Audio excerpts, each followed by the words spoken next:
Right, firstly, sorry that my hands are so dirty. I've just been out and doing a bit of gardening. But I'm going to show you how to make one of these head trackers. One of these. In 5 minutes. Get you up and running with a kit that you can buy from the website. Links in the description. Only 17 quid, about 20 bucks US. And you get yourself a nice little head tracker. But we've sold lots of them. People are well chuffed. So they're a working design.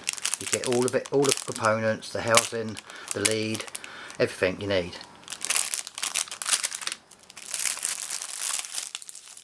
So we'll have the wire, all the components that we need, and the housing itself, which we put everything in. So let's start. All these bits out and check them on the list that you've got every part. 3 LEDs, resistor, 2 heat shrinks of 1.5mm and 2 15 and 3 12s for the to go over here to hold the LEDs in once it's finished. So as you can see, we've got 3 LEDs. Infrared LEDs. One of them's got the bent pins, which is the middle one, which will go here like that,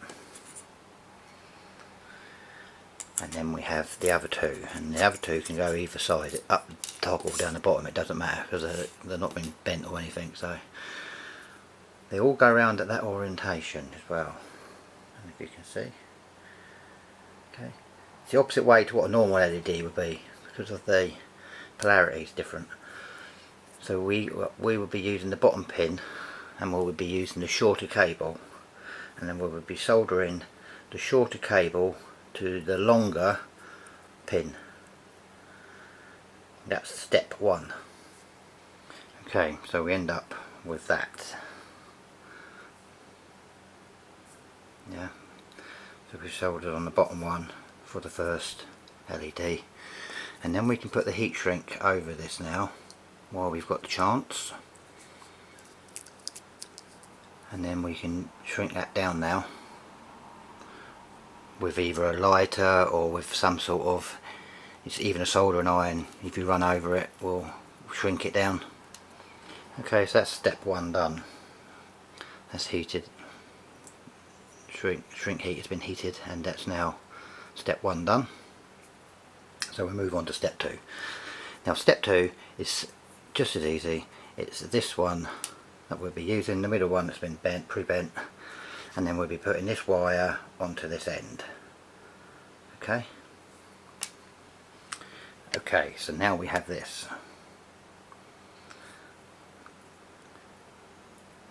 And as you can see, the orientation of the LEDs are both the same. The bigger bit at the top and the smaller bit at the bottom inside the LED. Like that, look, bigger bit at the top, smaller bit at the bottom. Just in there. Right. So now with the longer wire, we need to go on the longer one of that in the middle. So we solder this one now onto this. Okay, so we've now got that one soldered on. Now if you grip the other end of the heat shrink and put it over there, but don't shrink it on, because we're just going to put it there out of the way. We don't want it there, we want it up top here once we've put the LED on. So put that down there out of the way and leave it there, and now we can put the other LED on, the last one.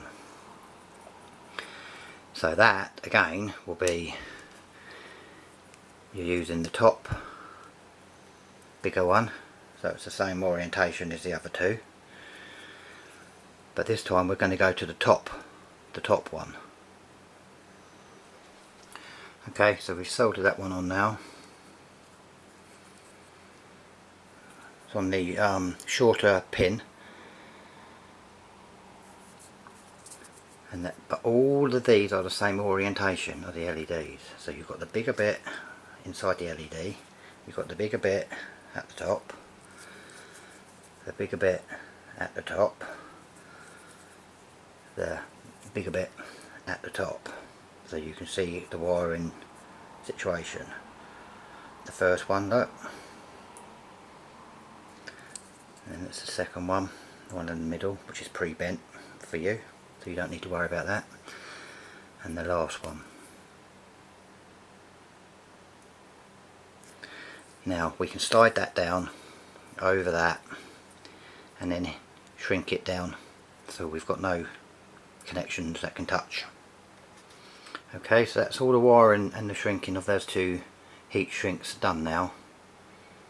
So this can now be placed into the housing. So you get the housing, put the top one in first with the longer, with the bigger part of the LED in there at the top on all of them. So that'll be that one there. And then this will be the ends, the two ends, the end here and the end here will be for the cable. So the cable, we haven't got to worry about the heat shrink on these now because we've done it on the other parts. So we can just go black to the bottom, red to the resistor, I can find it, the red to the resistor at this end. It doesn't matter which way around the resistor goes because they're not polarity dependent, so that can go on there, and then that goes onto the end of the LED at top. That's the job done then, but obviously we need to feed it through the cable connections. The resistor's been soldered on. It's up to you when you want to do the resistor. Some people like to do it at the beginning when they do the very first one and they put it on. Some people like to do it at the end. It's up to you. You do it whenever you want, but that resistor goes on top of that, and then we have the red wire goes to that resistor and the black wire goes to the other end down there to complete the circuit. So it should be very plain sailing from here. Right, so when we put this on, you thread the two wires through,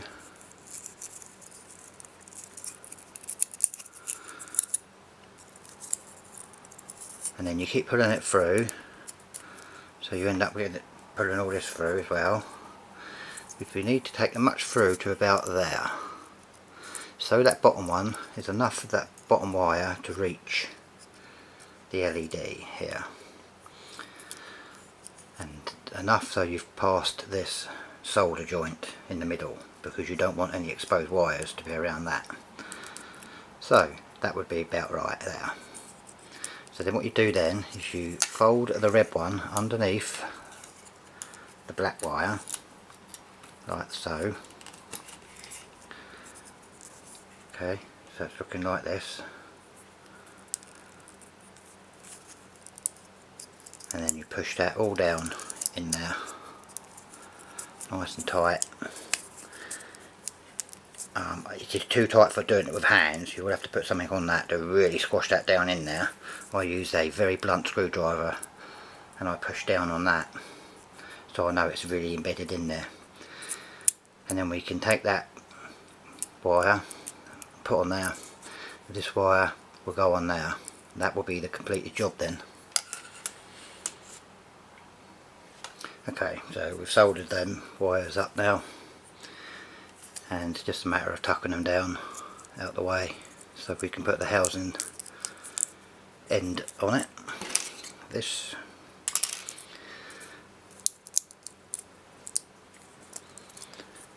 same with the other side. Tuck it down, make sure all the wires are out of the way, and now we can put this on. Put this on, and then we can put these last bits on, which are the heat shrinks that holds it all together. And how they go on is just give it a little squeeze like that, and they just go over there like that, and then push it down until it's flush with the LED. That way when it heats up and shrinks around, it'll shrink it around at the right amount, as you'll see soon.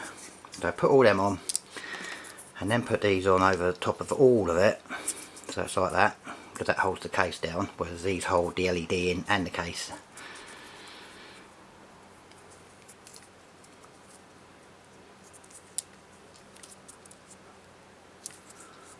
So that's that one, and then the last one.